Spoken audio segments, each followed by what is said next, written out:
we see quite a good opportunity within the merchant payment space.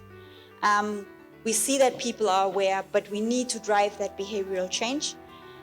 We see an opportunity within the existing financial service users to basically deepen their behavior, try to drive them towards more diverse type of actions in terms of financial intermediation, but also among the smartphone users.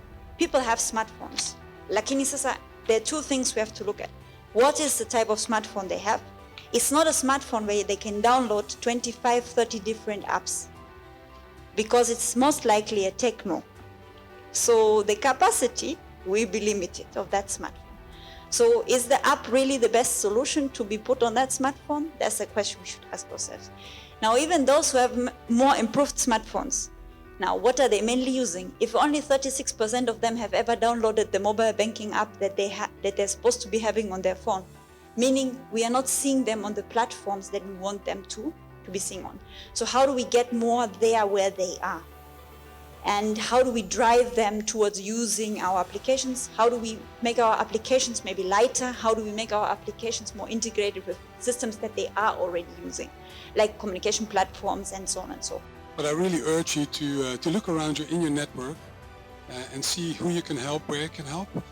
And help is not always monetary, right? It can be knowledge, it can be network, and the combination of that is the playground that we're trying to build on the African continent to succeed. In that Warioba Venture, we say we like to work with the startups that are actually trying to solve the challenge that we face every day. Why that? If we focus on that, one, we create impact.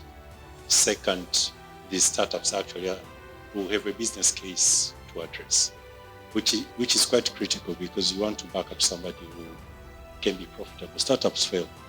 So, and we know they will fail, but you don't want them to fail because they are solving a wrong case. You want them to fail because there are challenges in the market. Second, I'll go back to what Vincent said. Tier 2 markets, no matter how you rank them, top 4, top 6, top 8, there's a very high chance Tanzania is there. But then you compare to 89% goes to 4 countries, 11 goes to 11 countries. Why 11% go to the rest of the countries? There is funding out there that is looking for returns, but sometimes it doesn't know where to go. And so there's a reason why it goes to 4 countries, it doesn't go to the rest of the countries. And one of the reasons is because there's not much information, confirmation, what's happening locally on the ground. And that confirmation comes from local angel investors. So Julia will do all the due diligence, but chances are Julia will benefit a lot more if Baraka is also taking a bit of a risk and showing the way where to go. We are doing a lot of pro bono work with the innovators. We started with the investors on purpose. What we notice is they could do the same way you said. Once you start the growth, you need the support. I think even at the beginning, I get the sense that sometimes people are negotiating out of their depths, for a lack of a polite way of putting it. And it would be really good if the investors who are also investing, or maybe not because you're on the other side, but people like yourselves, the Warioba Ventures. I know Warioba Venture did a very good job with Kononi, because I witnessed this, I was there. But for the transactions you're doing, also look at that support that they may need during the negotiations. I think there's a gap there. And also, this is a message to my fellow lawyers. We're doing pro bono for innovators for a choice. So you see me going around doing the trainings. I think there's a need to support them so that they're able to negotiate better as well.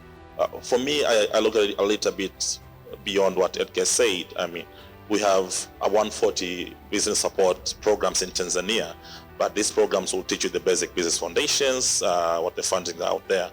And based on what I've seen in Funguo and some of the advanced startups that are qualifying the level of developed BP ventures and crossing to the impact investors, the biggest challenge that they're facing is that professional advisory in terms of best fundraising, legal related issues, but also go-to-market. But also, another thing, you always need someone who should be able to cut rate tapes within the government and the regulatory space. Now, this space has been left out and nobody's looking at it. It's a good time to be an innovator in Tanzania. There is a lot of support to support you through ideation, to support you through prototyping, to support you through post-revenue. There's about 140 programs countrywide that are supporting innovators. In terms of early stage funding, there's about 70 government funds that are geared towards entrepreneurship and early stage businesses. We need to make them more efficient, but they're there. So there's that bit. The angel investment scene is growing, and we have more deals in the year to come as an outcome of programs as the Angel Investor Accelerator. There's impact investing. We've heard from Develop PPP, Funguo, I see Daraja Fund in the house, I see CRDB Mbeju, to just name a few.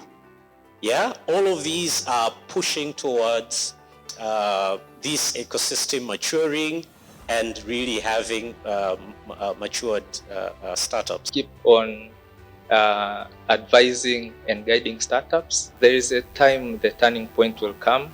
They will have traction, they will have a product market fit that is quite potential, and all of you will see the potential returns or potential growth to come. What we are looking for Tanzania, it's evolution. We need someone to come up to open the field, a level playing field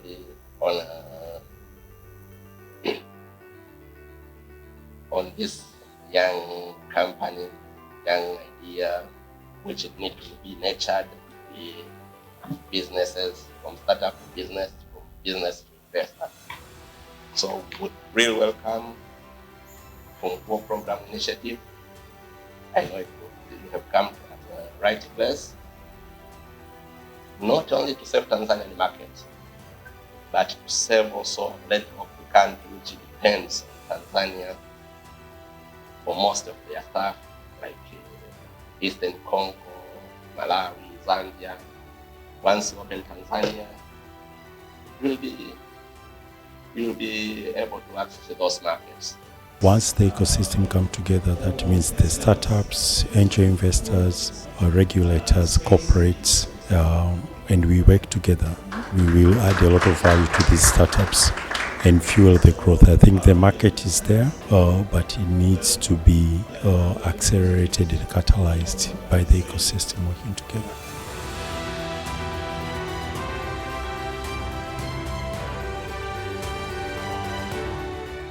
I think there's a clear misconception about what investing is, especially on the early stage. People think it's just about the money. But what we've heard today is that money is just one piece of the puzzle. More important is opening up networks, knowledge, sharing that knowledge, and supporting entrepreneurs in their journey. Is of at least equal value to than just the funds. One key element is to continue to develop investable businesses, investable startups. So we need to, put more effort in supporting businesses to grow. The Tanzanian ecosystem is definitely evolving, and we've only been with our program around for the past 1.5 years. But even following our cohorts, we see more digital startups, more scalable startups, and especially more interest from angel investors, from other impact investors. So yeah, something we are happy to see, and we are happy to support with our initiative. So when we come back by the end of, or by the beginning of next year, we'll hope to see another strong cohort like this time around. I feel that there is a lot of interest in Tanzania from funders, VCs, PEs, and the missing piece is local Tanzanians to also invest themselves, because that sends a positive signal to investors who are outside that this startup that we're investing in actually has traction and interest locally. So what I would suggest for us to 10x investments is to get more and more Tanzanians to become angel investors and do deals, believing on founders that are Tanzanians solving Tanzanian problems.